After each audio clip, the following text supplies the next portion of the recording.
Bismillahirrahmanirrahim. Assalamualaikum warahmatullahi wabarakatuh.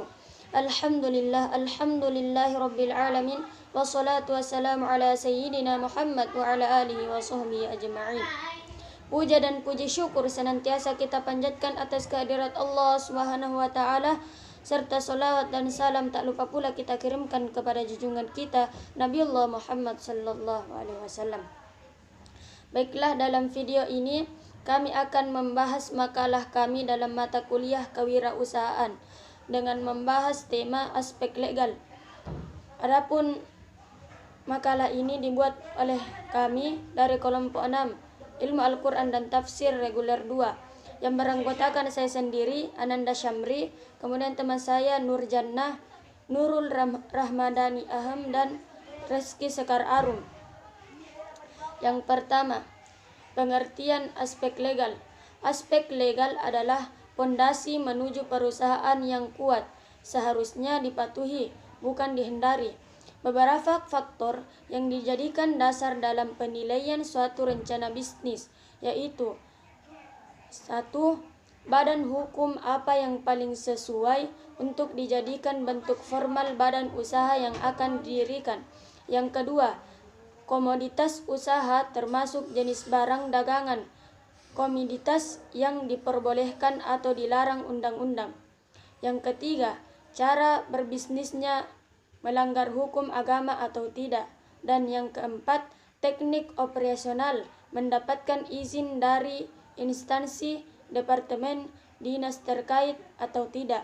B. Bentuk dan cara memperoleh legalisasi perusahaan atau badan usaha. Hak atas kekayaan intelektual, yaitu hak atas kekayaan yang timbul atau lahir karena kemampuan intelektual manusia. Catatan penting tentang kekayaan intelektual: yang pertama, kepemilikan kekayaan intelektual bukan terhadap barangnya. Yang kedua, kekayaan intelektual melindungi pemakaian ide, gagasan, dan informasi. Yang ketiga, sifat kekayaan intelektual. Yang keempat, bersifat eksklusif dan mutlak. Hak atas kekayaan perindustri terbagi menjadi beberapa bagian.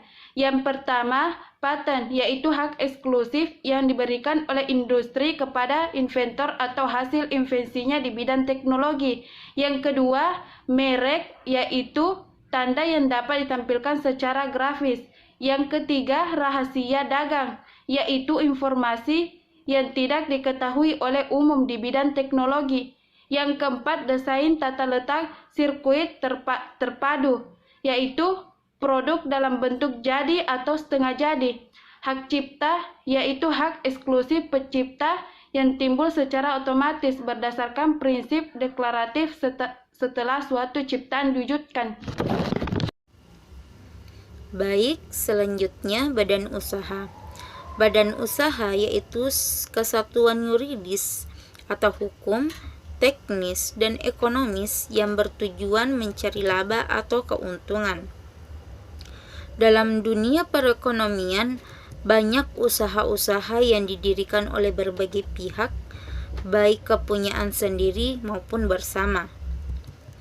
Beberapa negara mengutamakan usaha-usaha menengah dan usaha-usaha kecil yang dilakukan oleh masyarakatnya, karena itu merupakan salah satu bentuk yang dapat membuat perekonomian suatu negara bisa berkembang serta produktif. Dan tentunya badan usaha diperlukan untuk membentengi semua usaha tersebut. Selanjutnya, bentuk-bentuk badan usaha ada 3. Yang pertama, dimiliki oleh perorangan. Yang kedua, pengelolaan terbatas atau sederhana. Dan yang ketiga, modal tidak terlalu besar. Selanjutnya, jenis-jenis badan usaha di Indonesia, yaitu ada koperasi, persero, badan usaha milik swasta, lalu CV atau persekutuan komanditer, dan yang terakhir yayasan. Yang terakhir, manfaat legalisasi perusahaan. berdasarkan ketentuan dari pemerintah dan keuntungan-keuntungan yang diperoleh nantinya seorang pengusaha yang mengurus legalitas perusahaannya. Dengan proses yang tidak terlalu rumit dan biaya yang tidak terlalu besar, pengusaha sudah mendapatkan jaminan keberlangsungan perusahaannya. Justru jika pelanggan itu tidak diurus, nantinya pengusaha itu sendiri yang akan mendapatkan kesulitan kegiatan usahanya. Selain merasa terancam dengan penertiban oleh pihak berwajib, mereka juga akan kesulitan mengembangkan usahanya menuju ke arah yang lebih baik. Dengan memiliki surat-surat izin sebagai bentuk legalitas perusahaan, maka akan diperoleh beberapa manfaat. Yang pertama, sarana perlindungan hukum. Seorang pengusaha yang telah melegalkan perusahaannya akan terhindar dari tindakan pembongkaran atau penertiban dari pihak berwajib. Yang kedua, sarana promosi. Dengan mengurus dokumen-dokumen legalitas tersebut, secara tidak langsung pengusaha telah melakukan serangkaian promosi. Yang ketiga, pengusaha bukti kepatuhan terhadap hukum. Dengan memiliki unsur legalitas tersebut, menandakan bahwa pengusaha itu telah mematuhi aturan hukum yang berlaku. Secara tidak langsung ia menegakkan budaya disiplin pada dirinya. Yang keempat, mempermudah mendapatkan suatu proyek dalam suatu tender. Yang kelima, mempermudah pengembangan usaha. Pasti diperlukan dana yang cukup besar untuk merealisasikannya. Dana yang dibutuhkan bisa diperoleh dengan proses peminjaman dari pihak bank, dan dokumen-dokumen legalitas ini akan menjadi salah satu persyaratan yang diajukan pihak bank. Sekian dari kelompok kami.